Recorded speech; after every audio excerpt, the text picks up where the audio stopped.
السلام عليكم ورحمة الله وبركاته.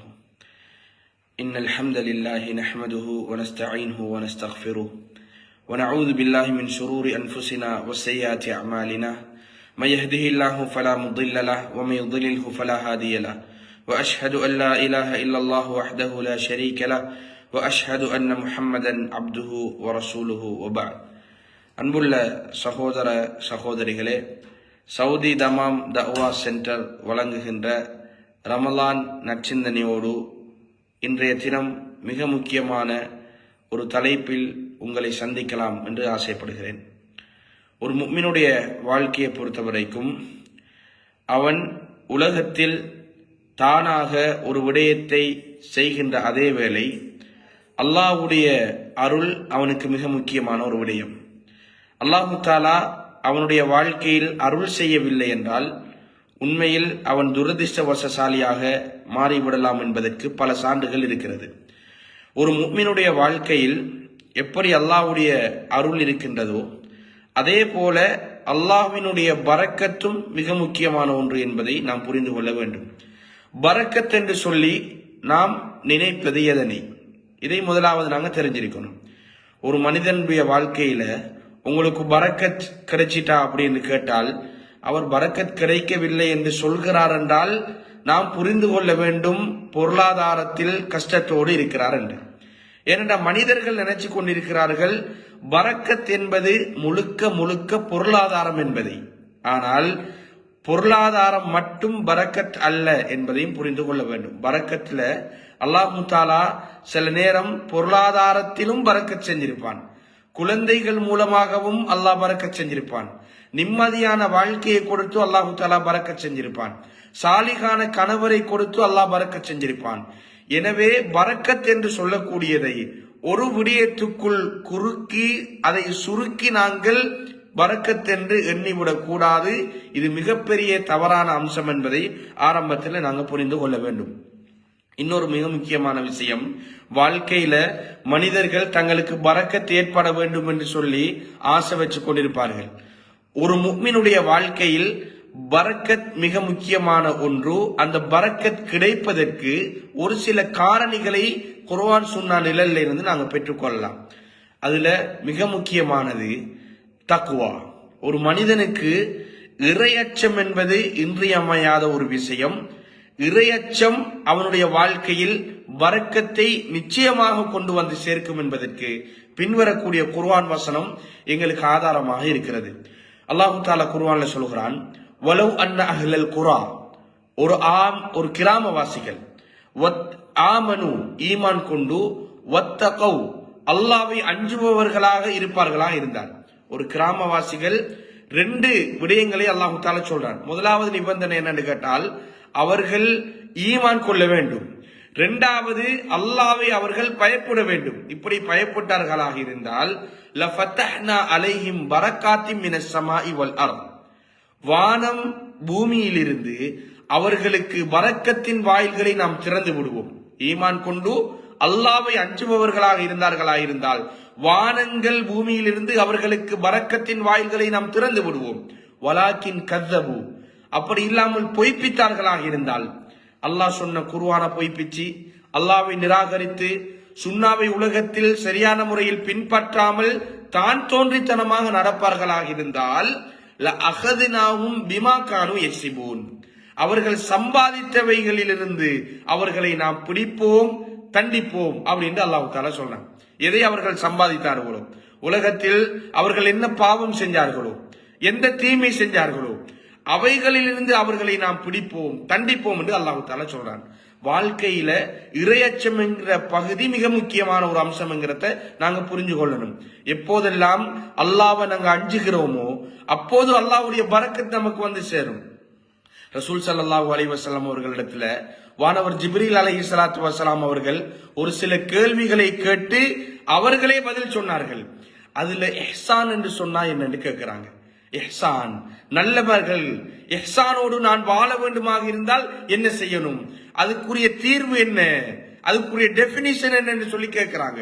அப்போது பதில் சொல்றாங்க என்னன்னு கேட்டால், அன் தஅபுதல்லாஹ கஅன்னக தரா, அல்லாவை நீ பார்ப்பதை போன்று வணங்குறது. அல்லாவை நம்ம யாரும் பார்க்கல, ஆனால் இல்லம் தகுன் தராவு யராக், அவன் நம்மளை பார்க்காவிட்டாலும் நாம் அவனை பார்க்காவிட்டாலும் யராக், அவன் என்ன பார்த்து கொண்டிருக்கிறான் என்ற உள்ளுணர்வோடு மனுஷன் அல்லாஹ்வை என்ன செய்யணும், அவன் வணங்கணும். இது இஹ்சான்.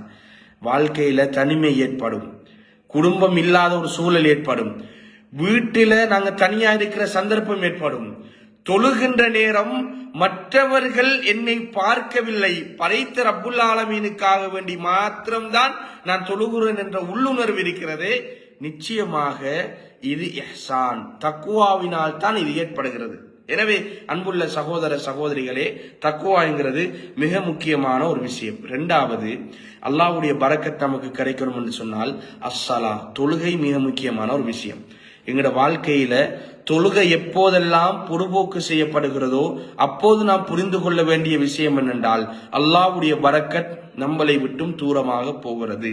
தொழுகை மிக முக்கியமான விஷயம். இதுல நாங்க கண்ணும் கருத்துமாக இருக்கணும். மூன்றாவது என்னன்னு கேட்டால் அத்திலாவா, வாழ்க்கையில குர்ஆன் ஓதுறது மிக முக்கியமான ஒரு விஷயம். குர்ஆன் ஓதப்படாமல் நம்மளுடைய நாட்கள் கழியுமாக இருந்தால் நிம்மதி பரக்கத் நம்மளை விட்டும் தூரமாகும். அல்லாஹ்வுடைய ரசூல் ஸல்லல்லாஹு அலைஹி வஸல்லம் அவர்கள் சொன்னார்கள், லா தஜஅலு புயூதகும் மகாபிர், உங்களுடைய வீடுகளை நீங்கள் அதாவது மன்னரைகளாக ஆக்கி விடாதீர்கள். இன்ன ஷைத்தான யன்ஃபிரு மினல் பைத்தில்லதி துக்ரஉ ஃபீஹி சூரத்துல் பக்ரா, எந்த ஒரு வீட்டில சூரா பக்ரா ஓதப்படுமோ, இன்ன ஷைத்தான யன்ஃபிரு மினல் பைத்தில்லதி துக்ரஉ ஃபீஹி சூரத்துல் பக்ரா, எந்த ஒரு வீட்டில் சூரா பக்ரா ஓதப்படுமோ அந்த வீட்டில் ஷைத்தான் தூரமாகிறான்னு சொல்லி சொன்னாங்க. பாருங்க, வாழ்க்கையில நாங்க குர்ஆன் ஓதுகின்ற சந்தர்ப்பம் பரக்கத் வாரத்துக்குரிய சந்தர்ப்பம். வீட்டில பரக்கத் இல்லை என்று சொல்லி இன்றைக்கு நம்முடைய சமுதாயம் மிகப்பெரிய பாவங்களை செஞ்சு கொண்டிருக்கிறாங்க. வீட்டில் பரக்கத் இல்லை, நிம்மதி இல்லை, ஏதோ ஒரு சத்தம் கேட்கிறது வீட்டில், அதாவது ஒரு வகையான நிம்மதியற்ற தன்மையை நாங்க உணர்றோம் என்று மனிதன் இன்றைக்கு என்ன செய்யறான் என்றால் குறிகாரனிடம் போறான், சாஸ்திரகாரனிடம் போறான், வீட்டில் 4 மூலைகளையும் போத்தல்களை தொங்க விடுறான். இப்படியான ஒரு சில செயல்களை பரக்கத்தில் என்று சொல்லி நினைச்சு கொண்டிருக்கிறோம். ஆனால் வீட்டில் பரக்கத் இல்லை என்பதற்கு மிக முக்கியமான அடிப்படையான காரணங்கள் உண்டு. அந்த வீட்டில் குர்ஆன் ஓதப்படுவதே இல்லை, சூரா பக்ரா ஓதப்படுவதே இல்லை. இதற்குரிய காரணங்கள் பரக்கத் இல்லாமல் ஆக்கப்பட்டு விடும் என்று அல்லாஹ்வுடைய ரசூல் ஸல்லல்லாஹு அலைஹி வஸல்லம் அவர்கள் சொன்னார்கள். இதை நாங்க நல்லாக புரிந்து கொள்ள வேண்டும். வாழ்க்கையில பரக்கத் ஏற்படுவதற்கு மிக முக்கியமான காரணிகள் உண்டு. நாங்க குர்ஆன் ஓதணும் அப்படின்னு சொல்றதை புரிந்து கொள்ளணும். அல்லாஹ் குர்ஆன்ல சொல்றான், வமன் அஅரத அன் திக்ரி, யார் என்ற திக்ர புறக்கணிக்கிறார்களோ. திக்ர் என்று அல்லாஹு தஆலா குர்ஆன்ல சொல்றது, இந்த வார்த்தையை அல்லாஹ் குர்ஆனுக்கு யூஸ் பண்ணுகிறார். வமன் அஅரத அன் திக்ரி, என் திக்ரை யார் புறக்கணிக்கிறார்களோ. குர்ஆனை புறக்கணிக்கிறேன்னு சொன்னா நாங்க நினைக்க கூடாது குர்ஆனை தூக்கி வீசுறேன்னு சொல்லி, குர்ஆனை தூக்கி ஓரம் கட்டுறதுன்னு சொல்லி நாங்க நினைக்க கூடாது. அதை ஓதாமல் வாழ்க்கையில் நாங்கள் நடைமுறைப்படுத்தாமல் அதனுடைய நெறிகளை இந்த உலகத்தில் பின்பற்றாமல் வாழ்ந்து கொண்டிருக்கிறோமோ, அல்லாஹ் அவருக்கு நெருக்கடியான வாழ்க்கையை கொடுப்பான். உலகத்துல பல கோடி ரூபாய்களுக்கு அதிபதியாக இருப்பார், பல வாகனங்கள் இருக்கும், நிம்மதி என்ற ஒன்றே இருக்க மாட்டாது. வாழ்க்கையில நிம்மதி அவருக்கு இருக்கவே மாட்டாது. உலகத்தில் நிம்மதியான வாழ்க்கையை அவருக்கு நிம்மதி அற்ற வாழ்க்கையை நாங்க கொடுப்போம். உலகத்தில் தண்டனை மட்டுமல்ல, வனஹ்ஷுருஹு யௌமல் கியாமத்தி அஅமா, நாளைக்கு மறுமையில் அவரை நாம் குருடனாக எழுப்புவோம். குருடனாக எழுப்பப்பட்ட மனுஷன் கேட்பானாம், கால ரப்பி லிம ஹஷர்தனி அஅமா, யா அல்லாஹ் ஏன் என்னை நீ குருடனாக எழுப்பினாய்? வகது குன்து பசீரா, உலகத்தில் பார்வை உடையவனாகத்தானே நான் இருந்தேன். அப்ப அல்லாஹு தஆலா சொல்லுவானாம், கால கதாலிக அத்தத்க ஆயாத்துனா, இப்படித்தான் இந்த வேத வசனங்கள் உங்களிடத்துல வந்துச்சு. நன்மை இதென்று சொல்லிச்சு, தீமை இதென்று சொல்லிச்சு, நல்லவற்றின் பால் விரைந்து போங்க என்று சொல்லிச்சு, வட்டியை ஏறெடுத்து பார்க்காதங்கன்னு சொல்லிச்சு. ஃபனசீதஹா, நீங்க உலகத்தில் அதை மறந்து வாழ்ந்தீங்க. வகதாலிக்கல் யௌம துன்சா, அதனால் நிரந்தர உலகமான இந்த உலகத்தில் மறக்கடிக்கப்பட்டு விட்டீர்கள் என்று அல்லாஹ்வினால் மறக்கடிக்கப்பட்டவனாக குருடனாக நாளைக்கு மறுமையில் நாம் எழுப்பப்படுவோம். எப்போதோ குர்ஆன் புறக்கணிக்கப்படுகின்ற சந்தர்ப்பம். குர்ஆன் புறக்கணிக்கப்பட்டால் வாழ்க்கையில நிம்மதி இழந்து போகும்ங்கிறத நாங்க புரிந்து கொள்ள வேண்டும். இன்னும் ஒரு மிக முக்கியமான காரணி திக்ருல்லாஹ். அல்லாஹ்வை நாங்க ஞாபகப்படுத்த வேண்டும். அல்லாஹ்வை எப்படி ஞாபகப்படுத்துகிறது? எங்களோட வாழ்க்கையில அவ்வப்போது ரசூல் ஸல்லல்லாஹு அலைஹி வஸல்லம் அவர்கள் எங்களுக்கு சில திக்ர்களை காட்டி தந்திருக்கிறார்கள், சொல்லி தந்திருக்கிறார்கள். அதை எங்களோட வாழ்க்கையில நாங்க ஓதி வர வேண்டும். அல்லாஹ் குர்ஆன்ல சொல்றான், அலா பிதிக்ரில்லாஹி தத்மஇன்னுல் குலூப். அல்லாஹ்வை ஞாபகப்படுத்துவதனால் உங்களுடைய உள்ளங்கள் ரிலாக்ஸ் ஆகலையான்னு அல்லாஹ் தஆலா கேட்கிறான். வாழ்க்கையில திக்ர் மிக முக்கியமான அம்சம். திக்ர் செய்வதற்கு அல் குர்ஆனோ சுன்னாவோ எல்லா சந்தர்ப்பங்களையும் நமக்கு நிபந்தனை போடல. நீங்க வுளுவோட இருக்கணும், முசல்லாவில் இருந்து திக்ர் செய்யணும், அல்லது தொழுகையை முடிஞ்சதுக்கு பிறகுதான் திக்ர் செய்யணும்.